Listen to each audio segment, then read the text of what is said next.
BJP కూడా పాట పాడట్టు ఎవరికి వాడినట్టు అది మంచి క్వశ్చన్ అడిగినా బాబా. ఎటు అంటే చంద్రముఖిగా మారుతున్న రేంజల రాయేష నేను అంటే నువ్వు పార్టీకి ఎక్కువ వ్యతిరేకిస్తావు యాక్చువల్గా 100% వ్యతిరేకిస్తా.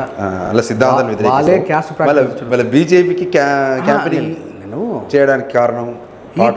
ఈటల రాజేందర్ అన్నని గౌరవ మాజీ ముఖ్యమంత్రి కేసీఆర్ గారు నిర్దాక్షిణ్యంగా బయటకు తోసేసినప్పుడు పాడిన పాట.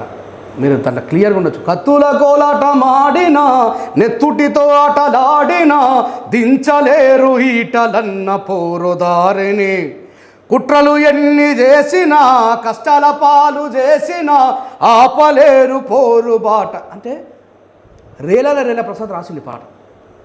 నేను ఎస్సీ ఎస్టీ బీసీ మైనార్టీ అటువంటి సింపతైజర్. ఎవడేమనుకున్నా రైతుల కోసం చేసిన అందరికి నాకు కులమనే ఫీలింగ్ ఉండదు. కానీ ఈటల రాజేందర్ అన్న ఉమ్మడి ఆంధ్రప్రదేశ్ కూడా తెలంగాణ బాణిని వినిపించిన వ్యక్తి అసెంబ్లీలో. అలాంటి వ్యక్తిని నిర్దాక్షిణ్యంగా బయటకు నూకేసిందని చెప్పేసి పాడిన కర్మగాలి ఆయన బీజేపీ కలిసి నాకు కూడా తెలియదు. అప్పుడు బీజేపీ రాకముందే పాడారా? అమ్మ బీజేపీ రాకముందు పాడిన పాట వచ్చినాక అనుకుంటా. చిచి నా తల ఇప్పుడు రికార్డులు చెప్తున్నా, నా తల తెగిపడ్డా నేను పాడ. అంటే అద్భుతంగా పాడిన అన్న మీద గౌరవము ప్రేమ, ఒక బీసీ నాయకుడు మావుడని ఒక ఫీలింగ్ ఉంటుంది. దట్టు మళ్ళీ ముద్దురాజే మా అమ్మ కులం అంటే కుల ఫీలింగ్ అని కాదు కానీ కొంచెం ఉంటుంది కదా. ప్రసాద్ ఉండి అరే ఇంత పని చేసిన ఈటల రాజేంద్ర ఇంత ఘోరంగా అవమానిస్తారా కేసీఆర్ గారు. నేను ఇంకా కొంచెం కేసీఆర్ గారు మా ఏరియాలో మాకు వాటర్ ప్రాబ్లం చాలా ఉంటుంది.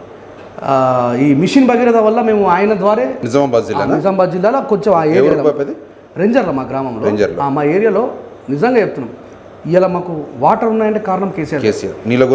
ఇక ఈ మాట మాట్లాడితే ఎవడు నిజం మాట. నేను ఒక అంబేద్కరిస్ట్గా నిజం మాట. కేసీఆర్ మంచి పని చేసినట్టు అంటే 100% చేసి ఇలా కరెంట్ బయట ప్రజలందరూ కరెంట్ పోతే జై కాంగ్రెస్ అంటారు. ఎందుకంటే కరెంట్ పోతే జై కాంగ్రెస్ అంటారు. అంటే ఇప్పుడు తెలుస్తుందా బీఆర్ఎస్ సమస్యలు అన్ని దాంట్లో తప్పిదాలు ఉండొచ్చు కానీ మంచి చేసింది అయితే వాస్తవం, అది ఒప్పుకోవాల్సిన నిజమే.